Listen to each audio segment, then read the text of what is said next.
the invitation. And I really wish there was a way that I could just sit down and have coffee with each of you. I know that that is something that would be really hard to do in the next 59 days, but the election is on June 24th. So I know that you know why June matters, and I appreciate the focus being there. Okay, I'm out of shape. That little run. I can't touch my brush. Okay. All right. Well, let me just real briefly mention to you a couple things.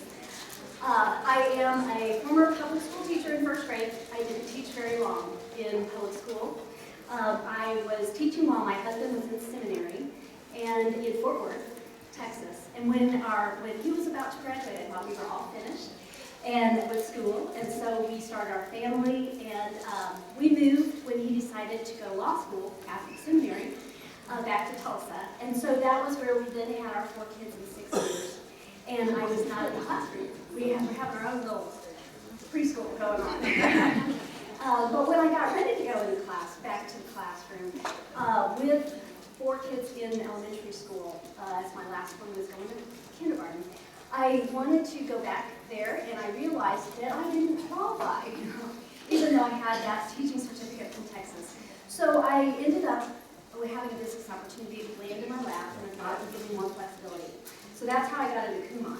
But it was because of that I was acquainted with someone at the state level, and I just happened to say to him, he was one of my Kumon parents, and I said, hey, if there's ever anything I can do, just let me know.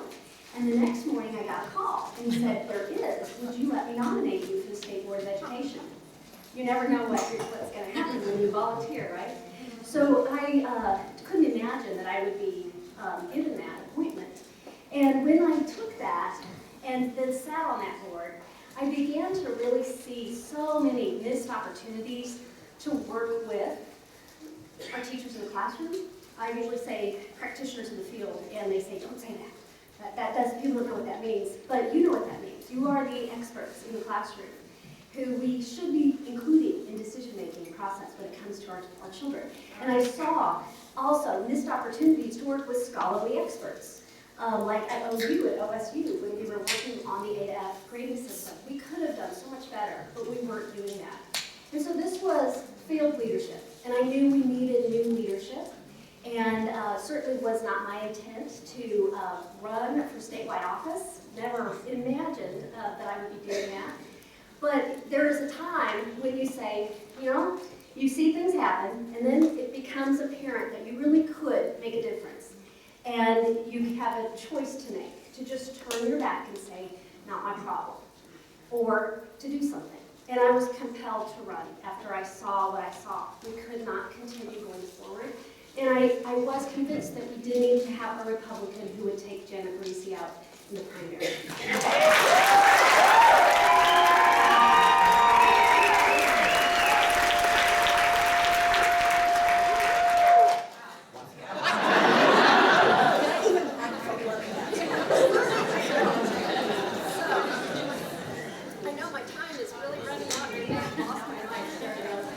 My time's going to run out, so let me tell you what I really want to focus on. There's many, many things that I know you have a long list of things that need to be changed and we need to work on. But for me, when I think about it, there's 3 things that I think we need to first work on. And the first top priority is testing.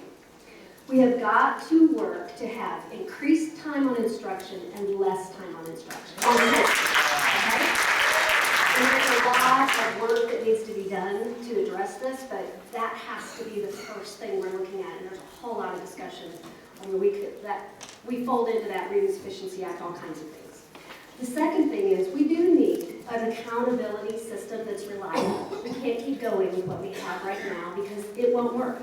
It's distortion, it's not correct information. So instead of having like a mirror that reflects back accurate information with the A-to-F grade card for schools, we have something that's more like a Carnival Funhouse mirror that's wavy, and you can kind of identify your school in that mirror, but it's not reflecting back useful, reliable, or valid information. So then what good is it? What is it serving? What's the purpose? And then I question what is really going on. I am running because I want to see public education strong, and I'm watching it erode. And that is terrible for our state. So we have to have stronger schools because that does mean, well, number one, it's the best thing for children. But it means stronger neighborhoods, stronger communities, and ultimately a stronger Oklahoma.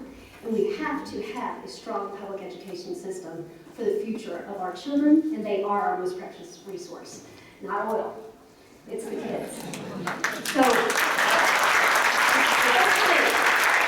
the third thing is, we do need to have high expectations, but we have to provide the supports to achieve that.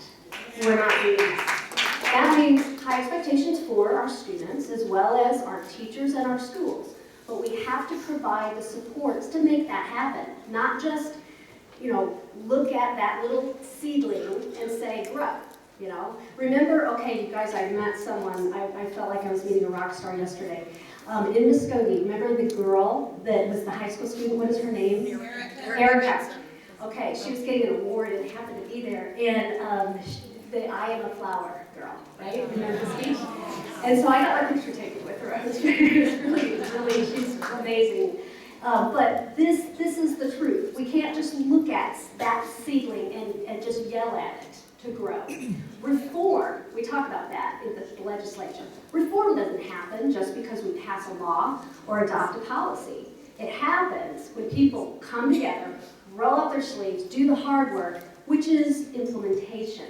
We are going to have, everything's going to fail if we don't have strong implementation. We can never get to the desired goal if we don't work together to really have that outcome met through smart legislation. But when we have no one on the front end as an advocate, it's never going to happen. So we've got to do a better job of that. Well, how are we going to get there? We're going to get there through leadership that listens, leadership that will foster relationships so that we can do the necessary collaboration to have Oklahoma-driven solutions. And we can do it. We can be a leading state in our country.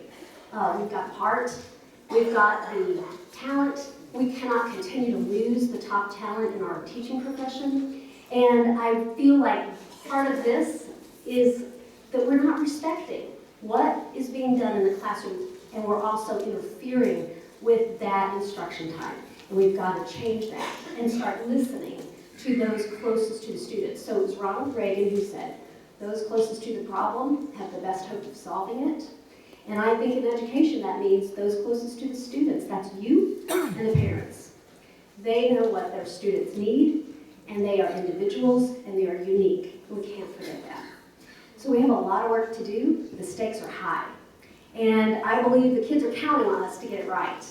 And it's going to take all of us uniting together for a common goal. We don't have that right now at the State Department end. I know those of you that have to call there and work with them daily. It is a waste of time. When you call, you get one answer or no one answers, and then you get another answer or a change after you've put in 2 hours or 2 days of work.